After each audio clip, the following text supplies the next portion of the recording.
இன்னைக்கான வீடியோல ஜெர்சி இன மாடு பெஸ்டா ஹெச்எஃப் இன மாடு பெஸ்டா பால் உற்பத்திக்குன்னு ஒரு கம்பாரிசன் போட்டு பாத்துடலாமா?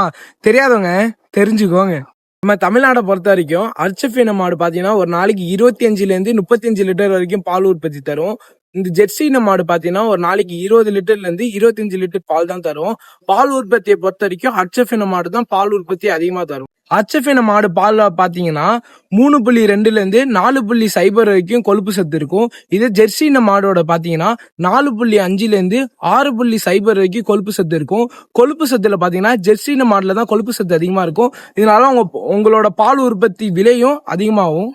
இந்த இரண்டு மாடுகளும் பாத்தீங்கன்னா வெயிலுக்கு தாங்காது. ஆனா ஹெச்எஃப் கம்பேர் பண்ணும்போது ஜெர்சி இன மாடு வெயில் கொஞ்சம் நல்லா தாங்கும்.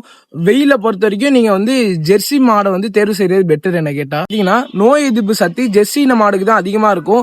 ஏன்னு பாத்தீங்கன்னா ஹெச்எஃப் இன மாடு பால் உற்பத்தி அதிகமா கறக்கிற ராசி, அதுக்கு நோய் தாக்குதல் சுலபமா ஏற்படுத்தும்.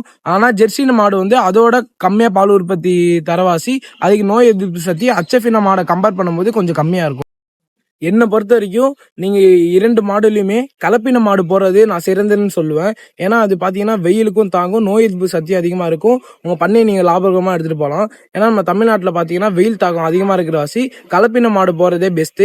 ஆனா கலப்பின மாடு நீங்க போகும்போது பாத்தீங்கன்னா பால் உற்பத்தி கம்மியாகும். ஒரு நேரத்துக்கு 10 கறக்கும், ஒன்னு நேரத்துக்கு 10 கறக்கும், மொத்தம் 20 லிட்டர் கறக்கும். அது மாதிரி உங்க வீட்டுல என்ன மாடு வச்சிருக்கீங்கன்னு மறக்காம கமெண்ட்ல சொல்லுங்க. மீண்டும் ஒரு நல்ல வீடியோல சந்திக்கலாம். நன்றி, வணக்கம்.